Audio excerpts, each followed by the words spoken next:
I would say the first time I think it registered for me was probably around third grade, maybe even like fourth grade. But it was more so not necessarily like an extension of more responsibility, but the idea that I felt like I was being treated differently. In the media, the educated black male is framed as the exception rather than the norm. For black boys, school is often used as a site of surveillance. In these spaces, black masculinity is policed rather than nurtured, especially compared to their white counterparts. I was in a class, and I'll never forget his name. His name was Mr. Goodis. I was like a math teacher for like fourth or fifth grade, and he was asking us like, "What do you want to do when you grow up?" Like that kind of stuff. And I remember telling him I was like, because I played sports and I was really excited about it, and I was like, "Oh, like I want to go to the NFL and like all this other stuff." And like all the other kids had been sharing, what they'd wanted to do. I don't remember what anybody else had said, but I think because of what I said, it was so ambitious, it was like something that like I guess he wasn't expecting. And so he was like, "Well, is there anything else that you want to do?" And I was like, "No, not really. Like that's kind of all I'm thinking. I'm 10 years old. And so he goes, "Well, you should probably think about something more realistic." From the start of their academic career, black boys in K 12 schools are often faced with an unwelcoming environment. The media perpetuates the stereotypes of them as either anti intellectual, such as class clowns or lazy, athletic rather than academic, and even dangerous or the troublemaker. When teachers only see black boys as being one of those stereotypes, rarely do we see them being invested in like their white counterparts. Instead, they can feel the need to conform to those stereotypes. I remember at that time, I had enough awareness even as a child to be like, this isn't what your job should be, is telling kids what they shouldn't be aspiring to do, because I'm 10 years old. It doesn't matter if my dream is unrealistic or not. I'm 10, right? Like the whole idea is you're here to be a figure that's supposed to motivate, support, and prepare children for higher education or the real world, quote unquote, the real world. So it just felt really bizarre to kind of be put on the spot like that in front of all my peers at such a young age. And I remember like telling my oldest brother about that, and I just like, it pissed me off. Like I was very upset about it because it just felt wrong. It felt wrong that I was the only one that said something that was rather ambitious, and I got singled out for it and was basically told to like lower my expectations for what was possible for me in so many words. And so I think from then on, I kind of realized that things were going to be different in a lot of different ways that I could never prepare myself for. But obviously, that experience alone set the stage for a lot of what I would experience going into high school, college, and even outside of that. Black boys are also rarely taught by someone that looks like them, which reaffirms the idea in their mind that they can only exist within those stereotypes. With role models, teachers, and mentors that look like them and that have similar life experiences, it demonstrates to black boys that they can be capable and that success is possible, despite what stereotypes may be forced on them in school. Being misunderstood it's an understatement. I wish there was a better word to describe it, but it almost feels like you're being ignored more than anything else. And it's something that like when you try to articulate that to people, like specifically teachers in that context where you're like, "Hey, like this is what this feels like." It's never understood as you're not understanding me as a student, but fundamentally you're not understanding me as a person and culturally what I come from and what it's like to be black in this setting where there's a lot of white kids around me or other less minorities, right? So it's like trying to articulate that when you're in middle school, elementary school, when you're not in high school, and you don't really have the wherewithal to do that. Even in high school, it's difficult. But like, I'll never forget how frustrating it was. Where I knew that I was upset and that the way I was being treated was wrong. I didn't know why, and I couldn't find the words to describe why it felt so bad.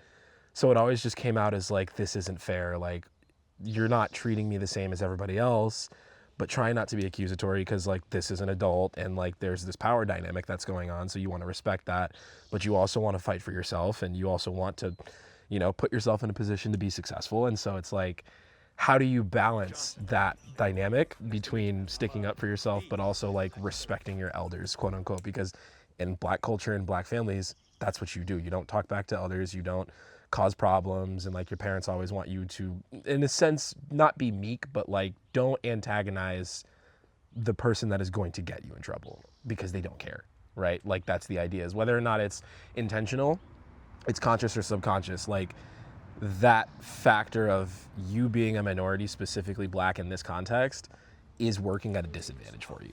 And you have to play by different rules. You don't really get to make the rules at all. The rules weren't designed with you in mind. Due to the way that our society is structured, when people perform poorly in school, it is hard for them to find a job, which means that it's hard for them to be successful financially in life. For Black men, who typically value being able to financially provide for their family, this leads to dissatisfaction in their life, which in turn can lead to a lack of self-worth, intimate partner violence, and relying on illegal means to provide. When Black people, particularly Black males, enter the prison system, it is almost impossible to break the cycle due to the Eurocentricity of the system. Instead of viewing this as an achievement gap, we should be viewing this phenomenon as the receivement gap. Lack of academic achievements don't necessarily come from lack of personal drive or effort, but rather from gaps in the education system. In every location in school, except for those specifically designed for Black experience, Black people receive less opportunities because of the aforementioned gaps, such as representation, stereotyping, and social pressures. It's never an explicit, like, you have to do better, but it's always this implicit bias that, like, when you ask questions or when you make mistakes, you feel like the reaction is heavier than it should be, or you feel like you're not being treated with the same respect necessarily. Take, for example, the notion of boys being boys in a classroom, which explains away being rowdy, mischievous, or energetic. When white boys exhibit any of these traits, they are often given a slap on the wrist and face no real consequences. However, Black boys will be disciplined far more often and harshly. According to a study by JAACAP, Black people experienced a higher rate of being sent home, detention, and even contact with the police. There's several instances I remember in high school, where I was eager to learn. And I'd raise my hand, I'd ask questions, like I'd say the answer. And a lot of times, like, that would turn into, oh, you're trying to be the teacher's pet, like you're trying to stick out, and like, you're just a know-it-all, and like all this other stuff. Current media frames Black masculinity as a choice between cultural authenticity and academic success. In many cases, we see Black male characters who are mocked for being too smart or for caring too much about their academic success. If we're in a context where we're here to learn, I'm at this place for 8 hours a day, sometimes 13, 14 because I played sports. Why would I come here and waste that time? Like, the whole idea is for me to get an education. I'm at one of the top 10 public school systems in the entire country. I'm getting a fantastic education. I'm living in a very affluent area. Like, all these things I'm super grateful for. Why wouldn't I take advantage of it to the fullest extent? I'm not going to sit in class and not pay attention and, squander away my opportunity to get a fantastic education. So it was really frustrating, like, being in that situation where a lot of times, like, I was putting in the effort and time and I really did genuinely want to learn, but I felt like I was being made fun of it because of that, and made fun of for it because of that. And so it's like, I think that comes more from my peers than it does the teachers. I think I was fortunate enough to not experience it so much from my teachers in like high school. It was definitely like in middle school and elementary school. As Black male students get further along in the K-12 system, they often experience academic disidentification. Due to the constant pressures and scrutiny, Black boys will detach their self-esteem from academic achievement in order to protect their own self-worth. This means that Black male students will put less effort into their schoolwork, which not only distances their self-concept from grades received, but also leads to a lesser academic performance. Living in Wisconsin, when there's 4,000 people, and you can even call it a town, it's, one of like 3 Black families there. It's different. Kids look at you different, teachers look at you different, people look at you different, whether they want to or not. It's like, if you're looking through a stack of papers and they're all white and there's one Black piece of paper, you're going to see it, whether you want to or not. Like, it's going to stand out. That's how it happens, right? I couldn't articulate why it felt different. I didn't know. I just knew that something felt wrong, and I could never describe it. That was the most frustrating part.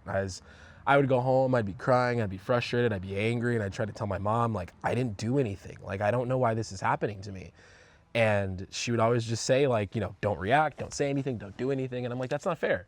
That's not fair. Like, you're expecting me to not retaliate or say anything, when I'm incredibly frustrated and I don't even know why. You know what I mean? So it's like there's so much added pressure and extra expectation that you have to perform not only for your peers and your supervisors, but, you know, for your own family, right? Like you have to be an expectation or uphold some standard that was imposed on you and you don't even know why. Nobody explained to you the rules. Nobody told you why this is important. And it's like, I feel like if there was context for why she was telling me to do these things or why the people around me were expecting these things of me, it would have made more sense. It would have made that transition easier. But it was just very frustrating for many years. What do we learn about Black boys in the school system before we ever meet one? Are Black men and boys expected to succeed in this field, or are they always expected to earn their place? Popular media and educational institutions often frame educated Black males as exceptions. In day-to-day life, this forces them to navigate the stereotypes, surveillance, and certain expectations thrust on them by society, all while trying to define their own identity. McDougall describes educational achievement as being a life-affirming experience and as a form of increasing power, employability, and social mobility. But in a hostile environment, these experiences can be few and far between.